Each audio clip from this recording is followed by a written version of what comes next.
Hello, fellow YouTubers. Bear Prepper here, and the dog's toes. Okay, so today we're going to make wheat bread. And this is whole wheat bread. This is Rorys' recipe from Breaking Bread the Healthy Way. She brought me a loaf at one of the meetups, and oh my goodness, it was just to die for. So she gave me a recipe. It probably won't turn out as good as hers, but I'm going to give it a shot. So what I have in here is we need a total of 5 cups of grains. And I've got 1 cup of hard white wheat, 1 cup of 7-grain wheat blend, and 2 cups of hard red wheat. And I've just kind of mixed them all together. And we're going to need the 5 cups, so I put 2.5 cups in the bowl. And I'm holding the other 2.5 cups out. So we're going to add the honey and the oil. It's a 1/2 cup of honey. And of course I put a little oil in the bottom of it first. 1/3 cup of oil.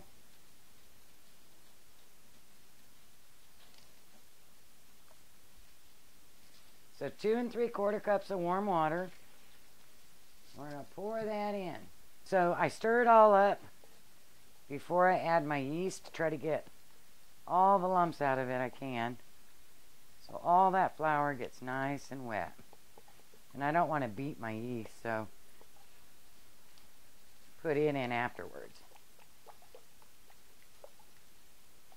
Alright, we're going to add 1/8 cup of regular yeast. I'm not sure how many packets that would be.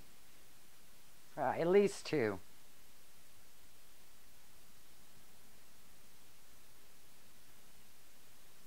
And then she says, knead until mixed thoroughly. Well, mine doesn't knead, not with 2 3/4 cups of water.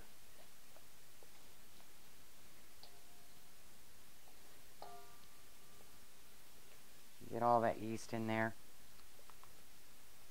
Alright. Now I'm going to let this sit for 15 minutes to get the yeast to activate.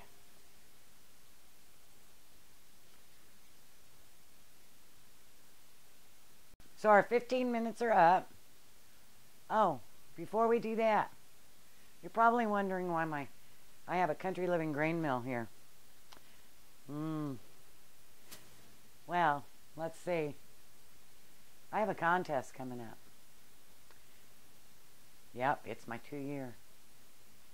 This is going to be an existing subscriber contest only. And I just want to reward those that have been with me. Maybe in June or July we'll have one for everybody, but this is existing subscribers only. It's going to require a VR, video response only. You can use pictures and text.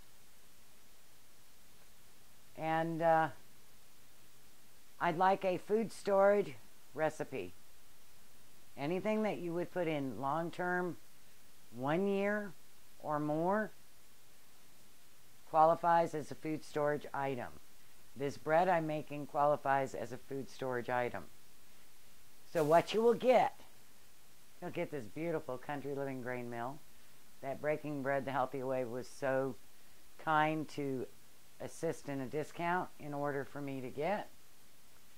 And it comes with the Allen wrench that you need, some pre-ground wheat to show you how well it grinds, warranty, instruction manual.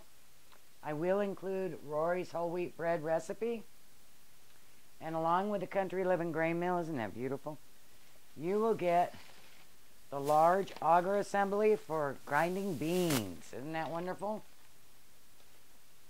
And a flour bin. Comes in handy because you always grind a little too much wheat and you just put it in the fridge. Remember, wheat flour, once ground, needs to go in the fridge. So again, the contest rules. Video response only. Current subscribers before this video comes out. And I am monitoring that. If you'd like to enter your recipe anyways, that would be wonderful. What I'm also going to do is when you enter the contest, you give me permission to put your recipe in a YouTube recipe book. I'm compiling a book of all my food storage recipes, and I would really love to include all your food storage recipes. And of course, if you enter the contest or donate a recipe, you will get a copy of the book for free. Haven't decided if it's going to be e-download only or a book, but that'll come over the next year. So I'm really excited. I think you're going to love it. And yes, I finally did get me one. So I'm really excited about that also.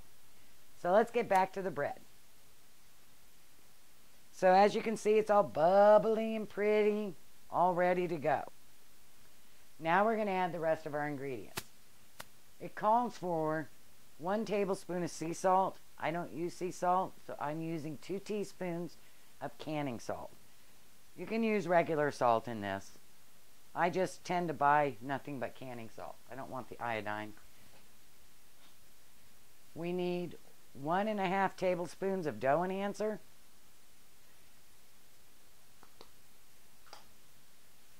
And we're going to mix that up before we start adding our flour.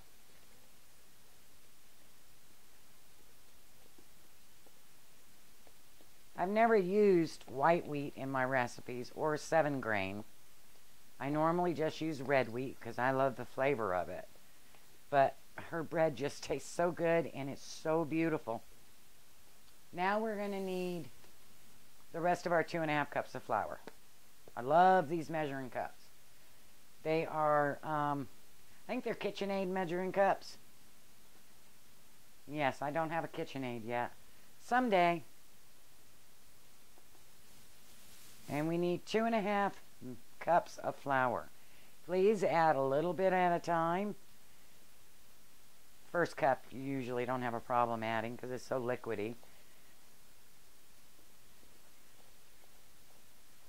And wheat flours tend to take up the water slower, so keep that in mind while you're doing it, that it's going to be slower to absorb, so don't over flour. If you want to add flour, wait a couple minutes, then add flour. I think that turns out better, and that's what I tend to do.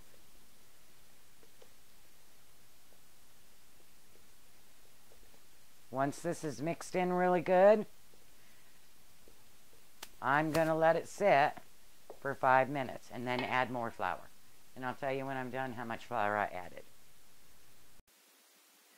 Alright, now you're just going to keep adding flour until you can make it into a dough. Now, the thing to remember is you're using 5 cups of wheat berries. And whatever flour that makes is the flour you use. Maximum. So it should be fine. And we're just going to, until it stops being sticky, add a little bit more wheat flour. And the way I knead is I pull, push, pull, push, pull, push, pull, push. And what we want to do is you want to do this for 8 to 10 minutes. Pull, push.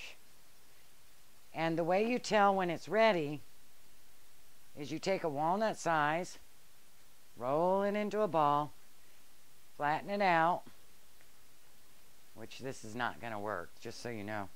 And if you can stretch it and it doesn't tear apart, then you've got the gluten working. But until that happens, you keep kneading.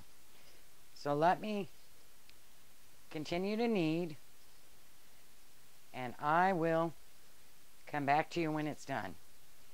8 to 10 minutes is a long time to do this by hand. You can use a mixer.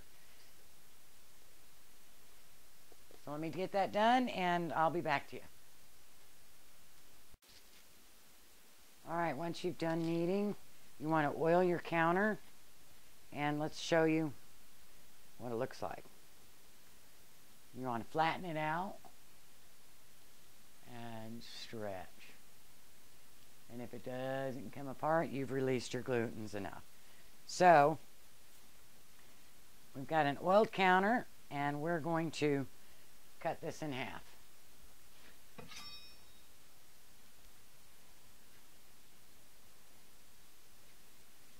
because we're going to make 2 loaves. Now remember, wheat flour is a little different in that you really need to work the kneading. And you don't start the 8 minutes until after you've added enough flour. Very important. And so we're just going to stretch it and turn it under. Stretch it and turn it under. So we get a nice, pretty top. And then we're going to pinch the bottom and the ends so it doesn't come apart on us. And we have 2 very well greased pans. We're going to toss that one in there. We're going to do the same thing with this one. We're going to stretch it and turn it. Get a nice pretty top. See how stretchy that becomes when you knead it enough? Very important. Much easier with a mixer. Very hard by hand.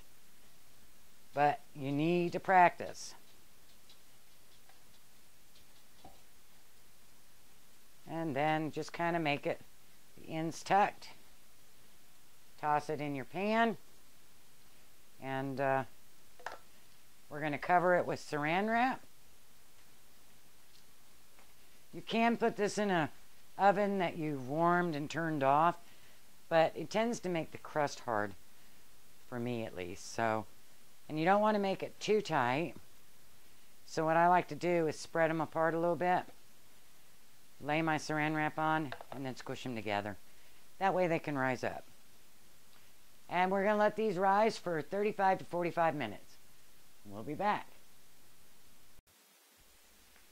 Okay, they've been rising for about 45 minutes. And they're over an inch over the pan. And so now we're going to bake them at 350 for 20 to 30 minutes until the loaf is brown. Now the trick here, according to Rory, is to put them in a cold oven. So you don't start them in a hot oven because it shocks the bread. Isn't that beautiful? Look at that. Just beautiful bread. Let's put them in the oven.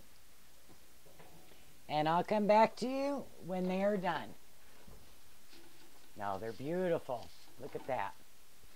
Now you're supposed to put them on their side for 30 minutes so that they can cool from the pores on the side. Look at that. Just beautiful. Aren't they just beautiful? Well, there you go. So you leave them on the side for 30 minutes. And you notice when you allow the gluten to work, they just rise beautifully. I think my oven was just a hair hot. So I'm going to turn mine down to 340 next time. As soon as they cool, we'll cut you open a slice and you can see what it looks like.